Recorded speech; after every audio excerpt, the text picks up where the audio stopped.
what it is a combination between three different things that we'll go into in more detail now. One is the philosophy of MI, the MI spirit. That's where we're going to start today. And that's something actually that you can infuse into a lot of your work, even if you aren't actually doing just like straight up MI interventions. Like sometimes you might do it intentionally, I think I'm going to have more of a MI consistent therapy session today. Like I'm really going to lean into this type of dialogue and intervention type today. Other times it can just be more of something that is part of the fabric of other work that you do. And we'll talk more about that philosophy in just a second. So that's one. The second is this ORS plus I, which has a lot to do with therapeutic micro skills. And we'll define that acronym in a minute. But just in terms of how are we engaging? So there's the philosophy behind MI, then there's the how, the practice of how we do it. And then all of it is driving towards creating change talk in our clients. Change talk, we will define a lot more down the line, but it's about essentially anything that someone is verbalizing that is them saying why they want to change. And the acronym we'll talk more about for that is DARN, desire, ability, reasons, and need for change. And again, don't worry about writing that down for now, more on that later. But we basically want them to say those things, not why we think they should want to change or what the benefits that we think there are to them doing it, but what they think. Because ultimately what we think doesn't matter, right? We're just the therapist. We are a catalyst for someone else's change process. And we might have some insight or some ability to create a therapeutic space for someone to achieve that in. But our opinions are just our opinions, right? What actually matters is the client's opinion. So let's talk first about the MI spirit, the philosophy that's undergirding all of this. So this is the general philosophy of interaction and rapport within the therapeutic context of MI. It comes from very humanistic roots. So if you're familiar with like Rogerian psychotherapy, this should sound very familiar, but it's the acronym that they have for the spirit of MI is PACE, partnership, acceptance, compassion, and evocation. And you put those things together, and that's where the spirit comes from. So we'll define each of these right now, briefly, because some of them are self-evident, but still bear talking about briefly here. So in terms of partnership, what this means is that you need to drop your own agenda and ally with the client. And this can actually be very challenging sometimes to do because we have what they call in MI the writing reflex, the desire to write problems ourselves. Like we hear a problem, we want to solve it. We want to fix it. We want to make it better. But that's our agenda, and it's not to say that they won't want to get there eventually, or there isn't a part of them that wants to get there, but it's not going to be on our timetable. That's not actually up to us from the MI lens. We need to drop our own agenda and ally with the client and recognize that ambivalence is okay and it's why they're with you, right? This is not the sort of thing where someone's going to a chiropractor and you're just there to like adjust their spine and off they go and they feel better or something. Like this is more of a process where we have to lead them to where or give them the ability. We need to open up a path. Guiding is the word we're going to come back to in a minute for where they would like to go. Another phrase that you'll see oftentimes in MI literature is about getting on the fence with someone. So we're not pushing them off the fence, being like, hey, here's where you need to go to get better. Here's where you need to go to feel better. It's about getting up there with them, like talking with them about why they think it might be useful to stop drinking, and then maybe also what's kept them there for so long, and talk realistically about that. There's a line between what we call sustained talk, which we don't want to do too much of. If change talk leads people to change, sustained talk is kind of like them saying like all the reasons why they don't want to. We don't want to do so much of that, but there is room, of course, to just be honest about the situation, right? And talk about why it's a hard decision. Thinking about a problem from all sides and then coming to that resolution, hopefully that's closer to health, is absolutely an okay thing to do. And that's what we're trying to do here with MI.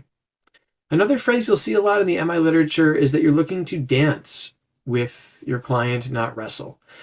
And if it feels like wrestling, it means you're probably being too assertive. You're not partnering. You're directing at that point. So dancing means you are not lecturing, you are not pontificating, you're not, or if you're giving guidance, there's a way to do it that we'll talk about in a minute. But it should be something in MI where you're talking a lot less than you're listening. MI has a lot more to do with listening to the person you're with and then reflecting back to them the parts that open up and evoke more change talk, more motivation. And it should feel like just a nice back and forth. Not that there's a lot of like contentiousness or what they used to call resistance, and what they call now in the MI literature discord. Ideally, not so much of that. You really want to be on the same team of the person that you're with. So that's partnership. The A in PACE stands for acceptance, truly accepting the other person. And this is again where we're leaning really hard into the Rogerian side of things. So absolute worth, that each person has an inherent value and the potential to grow and change. People have autonomy to make their own decisions, and we're going to support and affirm their choice and empower them to make their own decisions. Which again, there's got to be part of what they want that's aligned with what you probably would want for them, or otherwise they wouldn't be sitting in front of you. People tend not to seek out dissenting opinions, right? At least not completely dissenting opinions. People usually want help along a path that they're choosing for themselves, which is probably what brought them to your office. Accurate empathy from someone who's in front of you. So communicating that we can see problems as they do and not how we see it. And then also affirming who they are and listening and seeing them. I like the phrase that Stephen Covey, maybe someone else used it first, but that's where I read it first, that it being psychological fresh air. When you hear and see another person, it just feels good. And that's part of why, here we are at an MI seminar to learn a specific skill, even though what we know from a lot of research is that the therapeutic rapport is the most predictive element of the therapeutic process towards change, which isn't to say that MI doesn't have value. I think, I'm glad you're here. I'm glad I know MI, but we really still have to focus on partnering and the rapport and that element first, or everything that we layer on top of it doesn't really land so well, doesn't really sink in. So the C and the E's of PACE stands for compassion and evocation. And compassion is about, it's a deliberate commitment to pursue the welfare and best interests of the other. Makes a lot of sense. I don't think I need to define compassion too much for you guys. But evocation is about drawing out ideas rather than supplying them ourselves. And we've talked a little bit about this already, but it's really about someone knows the answer to what's best to their life a lot better than you do. The client is the expert. We are just there to catalyze. We're providing direction as needed, but with a light touch. And so what this looks like is that if you can think of conversation as having three styles, what we're going for is a guiding style. So what directing is I'll tell you how to solve this problem. Following is I'll help you sort through your problems and trust your judgment. That's like straight Rogerian humanistic psychology. Guiding is I'll help you solve this problem for yourself. And that's where you're trying to sit when you're doing MI.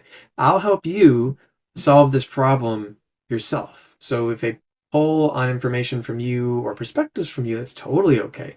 You're there to help them along, but we're not going to tell them how to solve the problem. And this is, again, where we have to resist that writing reflex.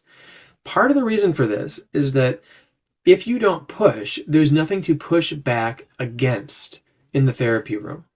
And this goes a long way towards allying with someone and getting buy-in from them from the ideas that you're creating together and plans that you're creating together. Pushiness comes from saying, here's what's right, here's what you need to do. You need to cut down your drinking. You need to break up with this toxic individual in your life.